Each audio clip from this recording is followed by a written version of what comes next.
Have you ever noticed that some roads seem to remember the people who died on them? Most people believe that ghosts, spirits, and restless souls exist only in stories. They think every strange event can be explained and every terrifying experience has a logical answer. But sometimes something happens that refuses to fit into logic. The story you are about to hear was sent to me by a subscriber named Cole Mercer. Cole worked as a truck driver in Washington, and what happened to him during one freezing winter night changed his life forever. Even today, he refuses to drive a certain highway after midnight. Cole Mercer grew up in Redwood Falls, Montana. He lived there with his parents and his younger sister Emily. They were not rich, but they were happy. His father owned a small grocery store near the center of town, while Cole spent most of his time driving freight trucks across different routes. Life was simple and peaceful. Then everything changed on November 12, 2021. That evening, Cole's parents left home on their motorcycle to attend a family wedding. At around 10:30 that night, a bus traveling in the opposite direction crossed into their lane. The impact was devastating. Both of his parents died at the scene. One phone call destroyed everything. Cole and Emily suddenly found themselves completely alone. The house they had grown up in no longer felt like home. Every room reminded them of someone they had lost. Every photograph became painful to look at. Weeks passed and their relatives began worrying about them. Cole's uncle Robert Mercer invited both of them to move to Asheville, Washington. Robert and his wife Linda promised they would help them start over. With nothing left tying them to Montana, Cole and Emily packed their belongings and left Redwood Falls behind. The move solved one problem but created another. Cole lost his trucking job. He now needed work as quickly as possible. His sister depended on him and bills continued to pile up. Around the same time, Robert received an overseas business assignment and had to leave for several months. Before leaving, he gave Cole one simple instruction: stay close to home until I get back. Cole promised he would. For nearly 2 months, he searched for work. He filled out applications every day. He called transportation companies. He visited freight yards. Most of them never responded. Then one afternoon, his phone rang. The man on the other end introduced himself as Victor Hayes. Victor worked as a transportation supervisor for Northridge Freight and Logistics. Months earlier, Cole had submitted an online application to the company. Now they were offering him a job. The pay was good. The route stayed mostly inside Washington. It was exactly what Cole needed. Without hesitation, he accepted. One thing seemed a little unusual. During all the months he worked there, Cole never met Victor Hayes in person. Every assignment came through phone calls. Every delivery instruction arrived electronically. Whenever he had questions, Victor handled everything remotely. It felt strange, but not suspicious. Many companies operated the same way. Months passed. Life slowly began feeling normal again. Then December arrived. The cold became brutal. Heavy fog rolled across the highways every night. Temperatures dropped below freezing. Drivers avoided unnecessary travel after dark. One night, shortly before midnight, Cole was asleep in his room when his phone suddenly started ringing. He looked at the screen. Victor Hayes. Half asleep, Cole answered. Victor sounded unusually rushed. A large shipment needed immediate delivery. The truck was already loaded and waiting inside the company compound. The cargo had to reach Spokane before sunrise. Cole checked the time and sighed. It was close to midnight. Still, work was work. He got dressed, grabbed his keys, and left the house. By 1:15 in the morning, he was driving through the gates of Northridge Freight and Logistics. The compound was nearly empty. Bright security lights illuminated rows of trailers and parked trucks. Most employees had already gone home. His assigned truck was waiting exactly where Victor said it would be. The cargo had already been loaded. All he had to do was drive. As he climbed into the cab and started the engine, something caught his eye. Near the far corner of the compound sat an old truck. The vehicle looked abandoned. Dust covered the windshield. Rust stained the sides. The truck appeared much older than anything else in the yard. Cole frowned. He had worked there for almost a year and had never seen that truck before. For several seconds he stared at it through the windshield. Something about it felt strange, not dangerous, just strange. Finally he shook his head. Freight companies moved vehicles around all the time. There was probably a simple explanation. He put the truck into gear and slowly drove toward the exit. As he left the compound and disappeared into the darkness of the highway, he had no idea that the old truck behind him was about to turn an ordinary delivery into the most terrifying night of his life. The highway was almost empty. A thin layer of fog drifted across the road while freezing wind rattled against the sides of the truck. Cole turned on the radio to stay awake, but every station seemed filled with static. After a few minutes, he switched it off and focused on the road ahead. The shipment was important and he wanted to reach Spokane as quickly as possible. About 50 miles into the journey, he arrived at a fuel station that Northridge freight drivers regularly used. Most transportation companies had agreements with certain stations for fuel and maintenance services. Cole pulled up beside a diesel pump and stepped out. The cold hit him immediately. His breath formed clouds in the air. While the truck was being fueled, he walked toward the wash area to splash some water on his face. The icy water helped him wake up. As he wiped his face with a towel, his eyes wandered toward the far corner of the station. The moment he looked there, his entire body froze. An old truck was parked beneath one of the floodlights. The same truck he had seen inside the company compound. Cole stared at it. His heartbeat began to quicken. That was impossible. There had been no driver inside when he left the yard. No one had passed him on the highway. Yet somehow the truck was already there. He tried to convince himself he was mistaken. Maybe it was another truck that simply looked similar. Maybe he was tired. Maybe his mind was playing tricks on him. Trying to ignore the uneasy feeling growing in his chest, Cole returned to his truck. He cleaned the condensation from the windshield and climbed back into the driver's seat. As he drove toward the station exit, he glanced one last time at the old vehicle. It remained perfectly still beneath the light. No movement, no driver, nothing.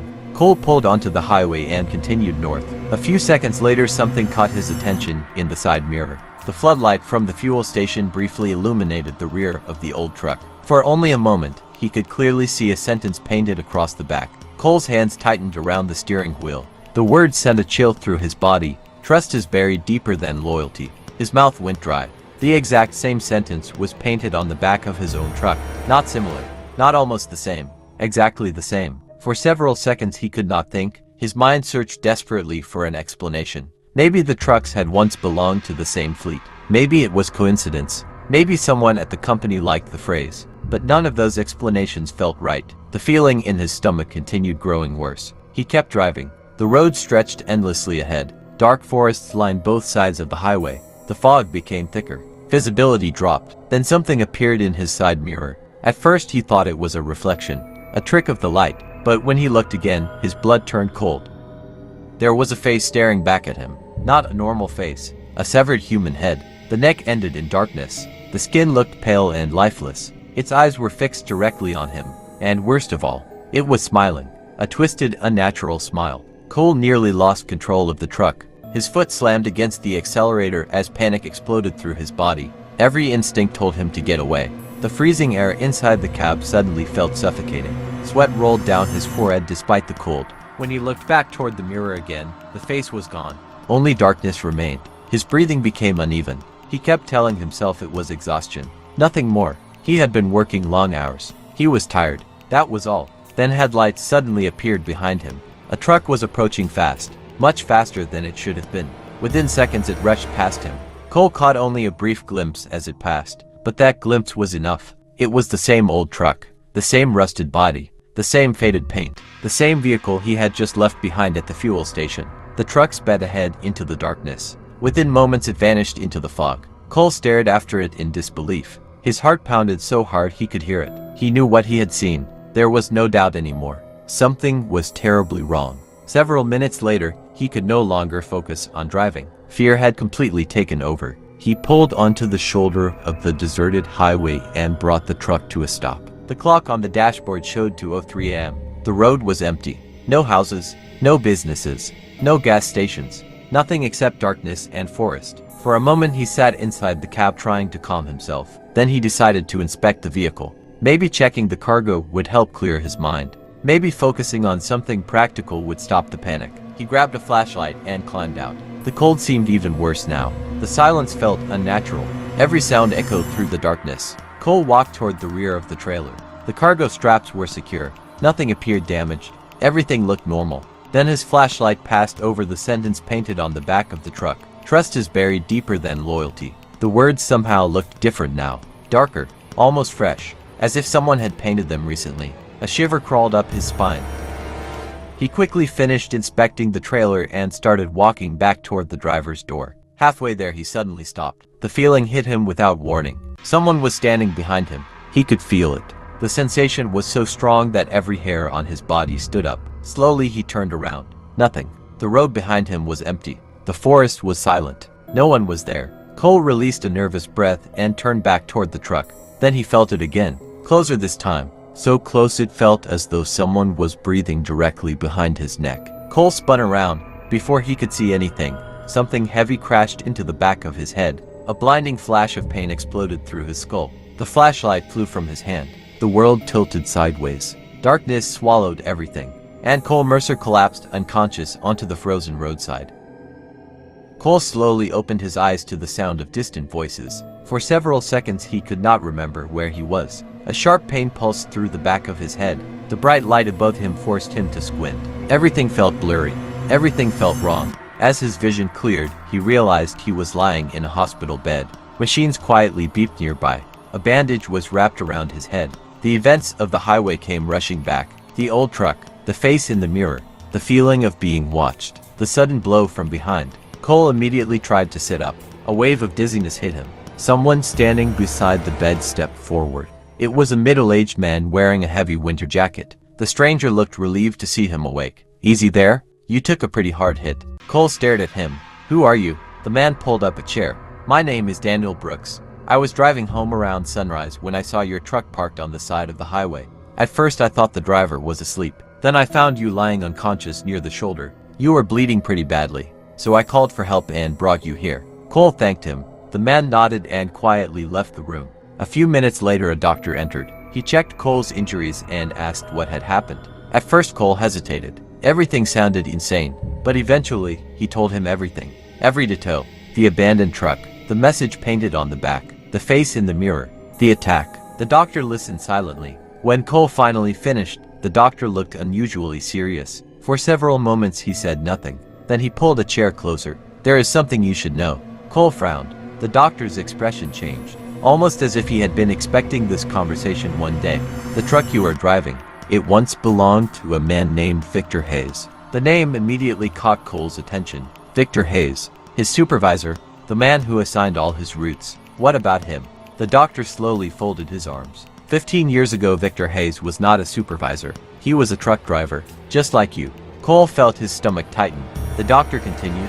"Back then Victor drove freight shipments across Washington using the same truck you drive now. One night he returned home unexpectedly after finishing a route early. When he arrived he discovered his wife was having an affair." Cole listened carefully. The doctor lowered his voice. The man she was with was named Logan Pierce. He was also a truck driver. According to police reports, Victor completely lost control. An argument broke out. Within minutes Logan was dead. Victor killed him inside the house. The room suddenly felt colder. Cole remained silent. The doctor continued. "What happened afterward became one of the most infamous criminal cases in the region. Victor's wife had genuinely loved Logan. She never forgave Victor for what he did. For months she secretly planned revenge. Then one evening she poisoned Victor's dinner. By the time he realized something was wrong it was already too late. Victor died before reaching a hospital." Cole felt a chill crawl through his body. The doctor leaned forward. But that wasn't the end. According to the investigation she became terrified afterward. The guilt destroyed her. She dismembered Victor's body and disposed of the remains in several remote locations, hoping police would never find evidence. Most of the remains were never recovered. For nearly a year authorities struggled to piece together what had happened. When they finally discovered the truth she couldn't live with herself. She poured gasoline over her body and set herself on fire. The room fell silent. Cole could barely process what he was hearing. 3 lives destroyed. 3 deaths connected to one act of betrayal. The doctor looked directly at him. Ever since then strange stories have followed that truck. People claim they have seen it on empty roads. Drivers report hearing voices over their radios. Some say they have seen a man standing beside the highway holding a lantern. Others claim they saw a truck appear from nowhere and disappear again. Cole swallowed hard. "You actually believe that?" The doctor gave a small shrug. "I believe people have reported these things for 15 years. Whether they're real is another question." Cole thought about the face he had seen staring at him from the mirror. That smile. Those lifeless eyes. It had felt real. Far too real. After the doctor left, Cole remained alone with his thoughts. He wanted answers. Real answers. The next afternoon, he contacted Northridge Freight. A receptionist answered. When Cole asked to speak with Victor Hayes, there was a long silence. Then the woman sounded confused. "Sir, there is no Victor Hayes working here." Cole sat upright. "What are you talking about? He's my supervisor." I've been speaking to him for almost a year. The receptionist hesitated. I'm sorry, but we have never had anyone by that name employed here. Cole's heart nearly stopped. He immediately hung up. Then he checked his phone. Every call from Victor was still there. Every route assignment, every delivery instruction, every conversation, all of it. Yet according to the company, Victor Hayes did not exist. A cold feeling settled inside his chest. For the first time since waking up, Cole realized something horrifying. If Victor Hayes had died 15 years ago, then who had been calling him all this time? And why had he chosen Cole? Cole did not sleep that night. Every time he closed his eyes, he saw the smiling face in the mirror. The more he thought about it, the less sense everything made. If Victor Hayes had died 15 years ago, then who had been calling him? Who had assigned him routes? Who had spoken to him for nearly a year? And why had nobody at Northridge Freight ever mentioned any of this? The following morning, Cole was discharged from the hospital. The injury on the back of his head was serious but not life-threatening. As soon as he returned to Ashford, he began searching for answers. He started with the phone number that had always belonged to Victor. When he called it, the line rang once, then disconnected. Again and again the same thing happened. By evening the number had become completely unreachable. It was as if it had never existed. That alone was enough to terrify him. But Cole was determined to uncover the truth. Over the next few days he visited libraries, local archives, and newspaper offices. Everywhere he looked he found pieces of the same story. Victor Hayes, Logan Pierce, the affair, the murder, the revenge, the fire. Every detail matched what the doctor had told him. One article included an old photograph of Victor. The moment Cole saw it, a chill ran through his entire body. It was the same man whose voice he had been speaking to for almost a year. There was no mistake. The picture was 15 years old, yet the voice on the phone had sounded alive, normal, human. Cole left the archive building feeling more disturbed than ever. A week later he drove to the town where Victor had once lived. The house still stood at the end of a quiet road surrounded by tall pine trees. Most people avoided it. The property had changed owners several times over the years. Each family left within months. Nobody stayed long. Nobody explained why. Cole parked across the street and watched the house. Even in daylight something felt wrong. The place seemed abandoned despite signs of recent maintenance. The windows reflected nothing. The yard was perfectly still. No birds landed there. No animals crossed through it. After sitting in his truck for nearly 20 minutes, Cole finally walked toward the front gate. As soon as he stepped onto the property, a strange pressure settled over him. The air felt heavier, harder to breathe. He tried to ignore it and continued toward the front porch. Then he heard something, a faint sound, almost like a whisper. Cole stopped walking. The sound vanished. He listened carefully. Nothing, only silence. He continued forward. A few seconds later the whisper returned. This time it sounded closer, much closer. The voice was impossible to understand, a low murmur drifting through the cold air. Cole slowly turned around. Nobody was there. The road behind him remained empty. Yet the whispering continued. His heart began racing. He hurried back to the truck and drove away. Only after leaving the neighborhood did the pressure disappear. That night something even stranger happened. Around 3 o'clock in the morning Cole woke suddenly. The room was dark. For several seconds he lay still. Then he heard a sound coming from outside. A truck horn. One long blast. Cole sat upright. Another horn followed. Then another. The sound seemed to come from directly outside the house. Emily remained asleep in the next room. Robert was still overseas. Linda heard nothing. Only Cole. Slowly he walked to the window. The street outside was empty. No vehicles. No lights. Nothing. Then he noticed something at the far end of the road. A pair of headlights. They were stationary, watching. Cole stared at them. The lights remained perfectly still. Minutes passed. Neither vehicle nor driver moved. Then the headlights suddenly switched off. The darkness swallowed everything. The next morning Cole found tire tracks in the dirt near the edge of the property. Large tire tracks. Truck tire tracks. Over the following days the strange events became more frequent. His phone would ring in the middle of the night. Nobody would answer. Static sometimes filled his truck radio even when it was turned off. Several times he caught glimpses of a rusted truck parked far away, watching, waiting, always disappearing whenever he tried to approach. Then one afternoon Cole made a decision. He was going to end this. If Victor Hayes was somehow trapped between life and death, then maybe he needed help. Maybe all of this was happening because something remained unfinished. Using old records, police reports, and information from local residents, Cole located the area where Victor's remains had first been discovered years earlier. The place was deep inside a forest several miles outside town. Few people ever visited it. As sunset approached, Cole drove there alone. The road became narrower with every mile. Eventually pavement gave way to dirt. Tall trees blocked most of the fading sunlight. The deeper he traveled, the quieter everything became. When he finally reached the location marked in the records, he stopped the truck and stepped outside. The forest was silent. Unnaturally silent. No birds, no insects, no wind, nothing. Then he noticed something strange. Near a cluster of trees stood an old wooden cross. Weathered by time, almost hidden beneath overgrown vegetation, Cole slowly approached it. The closer he got, the colder the air became. When he finally reached the cross, he noticed faded writing carved into the wood. One name, Victor Hayes. A sudden gust of freezing wind exploded through the trees. The sound nearly made him jump. At the same moment, a voice whispered directly behind him, "Thank you." Cole spun around instantly. Nobody was there. But the forest was no longer silent. Somewhere deep among the trees, another sound echoed through the darkness. The distant rumble of a truck engine, and it was getting closer.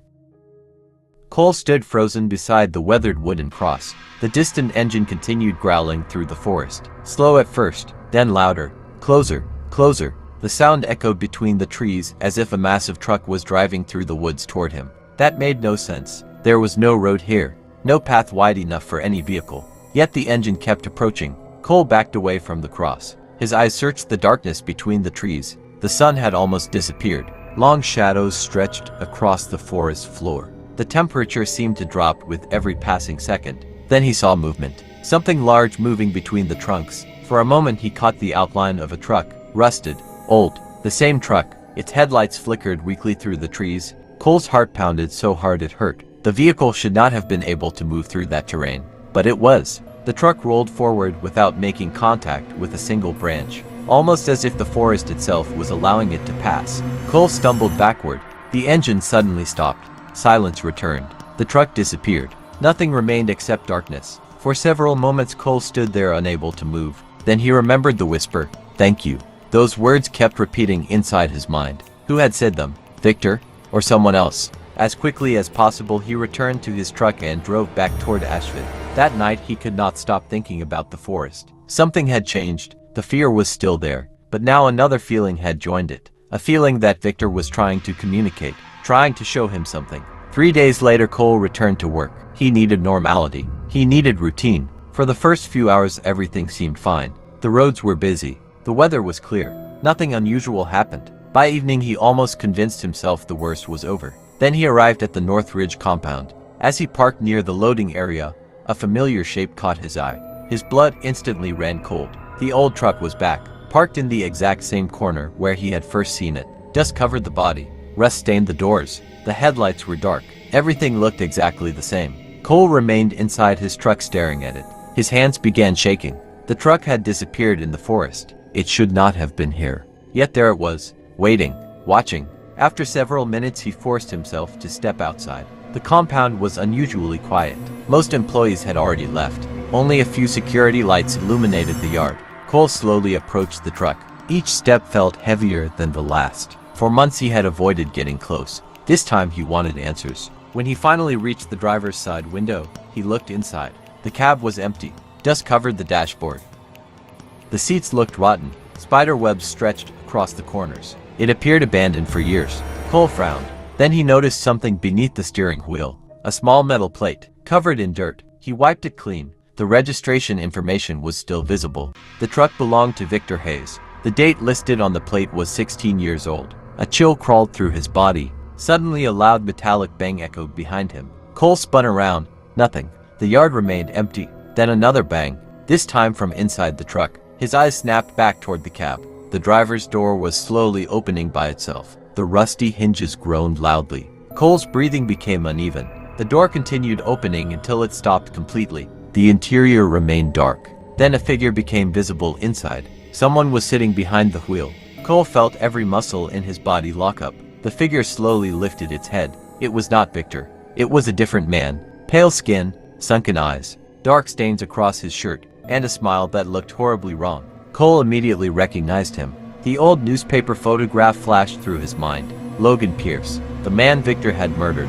Logan stared directly at him, without blinking, without moving, just smiling. The same twisted smile Cole had seen in the mirror that night. Cole backed away. His legs nearly gave out beneath him. Logan slowly raised one hand and pointed toward the passenger seat. Cole looked. Something was lying there. A folded piece of paper. The moment he looked back at the driver, Logan was gone. The seat was empty. The cab contained nothing except darkness. For several seconds Cole could not breathe. Then he forced himself forward. With trembling hands he climbed into the truck. The folded paper remained on the passenger seat. Old, yellowed, fragile, as if it had been there for many years. Cole carefully unfolded it. His eyes widened. It was a handwritten confession. Not from Victor. From Victor's wife. The letter described everything. The affair, the murder, the poisoning, the dismemberment, every crime, every secret. But one sentence near the end caught Cole's attention. A sentence that made his blood run cold. Logan never wanted Victor dead. Cole read it again, then again. According to the confession, Logan had planned to leave town. He had ended the affair weeks before his death. Victor never knew. Victor believed Logan had stolen his wife. The truth was very different. 3 people had died because of a misunderstanding. 3 souls destroyed by suspicion and rage. As Cole continued reading, he noticed one final message written at the bottom. The handwriting looked rushed, almost desperate. It read, "If anyone finds this letter, bury it beside Victor and tell him the truth." The moment Cole finished reading, an icy wind swept through the compound. Every security light flickered at once. Then all of them went out. The entire yard plunged into darkness. And somewhere nearby, a truck engine started. The engine growled through the darkness. Deep, heavy, unmistakable. Cole stood frozen beside the old truck while the confession letter shook in his hands. Every light in the compound had gone out. Only the faint glow of the moon illuminated the yard. The engine continued running somewhere nearby. Yet no headlights were visible. No vehicle could be seen. It felt as though something was circling him in the darkness, watching, waiting. Cole immediately folded the letter and shoved it into his jacket pocket. He knew what he had to do. The message at the bottom of the confession was clear. Someone wanted the truth delivered to Victor, and somehow that responsibility had fallen on him. The next morning he drove back to the forest where the old wooden cross stood. This time he was prepared. The confession letter remained safely inside his pocket. The weather was colder than before. Dark clouds covered the sky. The entire forest felt lifeless. As Cole walked toward the cross, the same strange pressure returned. The deeper he went, the heavier the air became. Finally he reached the weathered marker. Victor Hayes. The faded name remained carved into the wood. Cole removed the folded letter. For several seconds he stared at it. Then he began reading every word aloud. The forest remained completely silent. Only his voice echoed between the trees. He read about the affair. He read about Logan. He read about the poisoning. And finally he read the last sentence. The sentence that changed everything. Logan never wanted Victor dead. The moment those words left his mouth, a powerful wind exploded through the forest. Branches swayed violently overhead. Leaves spiraled through the air. The temperature dropped so suddenly that Cole could see frost forming across the ground. Then the rumble of an engine echoed once more. This time it sounded directly behind him. Cole slowly turned around. The old truck stood among the trees. Its headlights glowed weakly through the darkness. The vehicle remained perfectly still. Then the driver's door opened. A man stepped out. Victor Hayes. Cole recognized him instantly from the newspaper photograph. Victor looked exactly as he had 15 years earlier. Except his skin appeared pale and lifeless. His eyes remained fixed on Cole. Neither of them spoke. For several seconds they simply stared at one another. Then Victor slowly looked toward the letter in Cole's hand. Cole swallowed hard. "Your wife wrote this." The words barely left his mouth. Victor continued staring. Cole unfolded the confession once more and read the final section aloud. Every sentence, every secret, every truth. When he finished, silence returned. Victor lowered his head. The expression on his face changed. The anger that had twisted his features seemed to disappear. For the first time, he looked tired. Not dangerous, not hateful, just tired. A few moments later, another figure appeared beside the truck. Cole felt his heart skip a beat. Logan Pierce. The same pale man he had seen sitting behind the wheel. Logan looked at Victor. Victor looked back.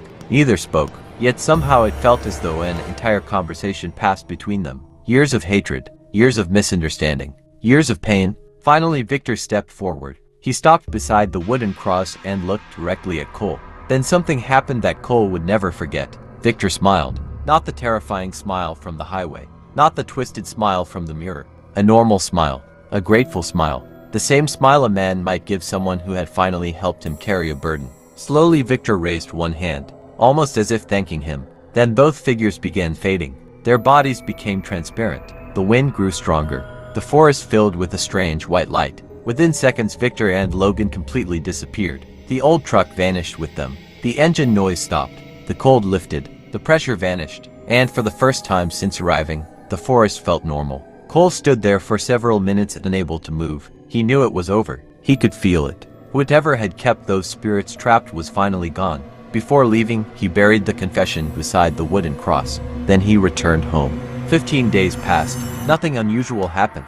No mysterious phone calls. No strange headlights. No whispers. No appearances of the old truck. Life slowly returned to normal. Cole believed the nightmare had finally ended. Then one winter morning, he arrived at the freight yard before sunrise. A routine delivery waited for him. As he walked toward his truck, something caught his attention. His footsteps stopped. Parked in the far corner of the compound was a truck. Not the old rusted truck. A completely different truck. Newer. Clean. Ordinary. Yet someone was sitting inside. The man behind the wheel stared directly at him and smiled. Cole felt a brief flash of fear. Then he recognized the face. It was Daniel Brooks, the man who had supposedly found him unconscious on the roadside and taken him to the hospital. Daniel slowly raised his hand and waved. Then he started the engine. The truck pulled away and disappeared through the gate. Cole watched it leave. Something felt strange. Very strange. Later that afternoon, curiosity got the better of him. He contacted the hospital. He wanted to thank Daniel properly. Maybe buy him dinner. Maybe repay him for saving his life. The hospital searched its records. Then the receptionist returned to the phone. "Sir, we have no record of anyone named Daniel Brooks bringing you here." Cole frowned. "That can't be right." The woman apologized. She checked again. The answer remained the same. No Daniel Brooks. No visitor records. Nothing. The call ended. Cole sat silently inside his truck. Then he remembered something.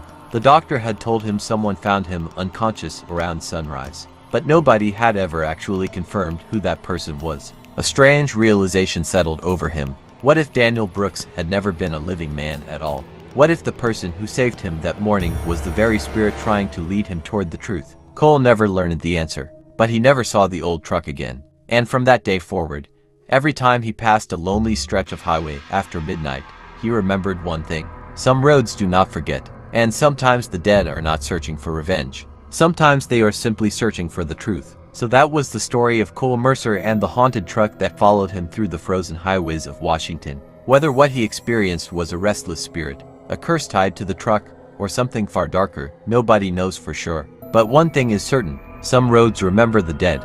If you enjoyed this story, make sure to subscribe and turn on notifications because there are many more terrifying encounters still waiting to be told.